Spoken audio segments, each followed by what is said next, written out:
What's up guys, welcome back. Today I'm going to be showing you how to install Skyrim Reloaded, also known as Skyrim Graphics Extender. As you can see, I don't really have any mods installed. I have a couple of basics like the unofficial patches and Sky UI. So the game doesn't look very pretty. This is pretty much vanilla state here. I do have the unofficial high-res DLC installed, so maybe a little better than vanilla, but not quite. I want to give you guys a comparison of what it looks like before and after. So this is basically vanilla Skyrim, and what you're going to be seeing next is Skyrim Reloaded, also known as Skyrim Graphics Extender. See you then.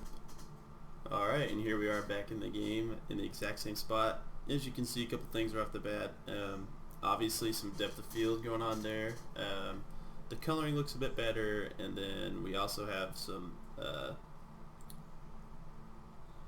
what looks like ambient occlusion, maybe. The black bars on the bottom and the top of the screen, not a big fan of. That's what we're going to be showing you next. How to change the settings, because there is no in-game menu yet, but he is supposed to be working on one, or the team is supposed to be working on one. I'm going to show you guys how to edit those effects and how to install the mod now. Alright, so right off the bat I'm going to tell you guys I use Mod Organizer for all my modding. I think it's the best option. It's certainly the easiest. Okay, and so for Skyrim Reloaded, you're going to head over to the Nexus, go to the page, scroll down to the Files tab, wait for it to load if you have crappy internet, download with Manager, and go over your Downloads tab. Should be done pretty quickly. It's a pretty small mod. I always hit manual installation when I install mods, just to be sure, to make sure it says looks good. Don't really need the readme, so I'm going to uncheck that, hit OK, and it's installed. So now about changing those effects that you saw earlier. All you really got to do is double click Skyrim Reloaded, head over to File Tree, SKGE, Plugins, right click the Skyrim Reloaded INI and hit Open. And here's your settings panel.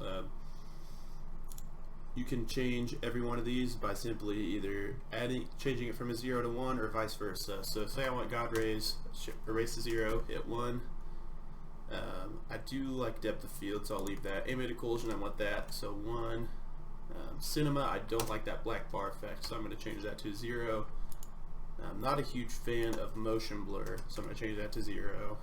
Sharpening and SMMA I like, so I'm going to change both of those as well. Hit the X, save, and that's it, you're done. We'll hop back in the game here and you can see the difference.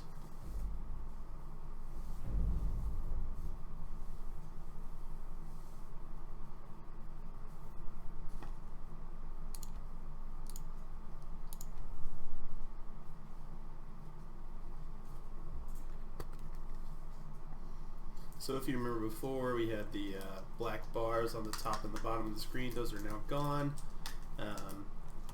But yeah, I mean, I think this is a great alternative to ENBs. It's certainly best performance-wise. So if you've always wanted to try out ENB, but say your system hasn't been quite good enough, this might work for you.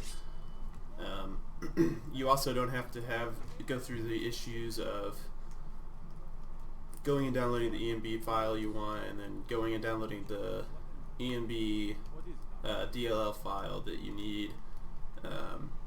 When it's updated, all you have to do is go to the mod, or go to the Nexus and download the new version and update it just like any other mod, and I think that's great. So yeah, pretty much as simple as that. There should be an in-game menu coming soon, so it's going to be even simpler than.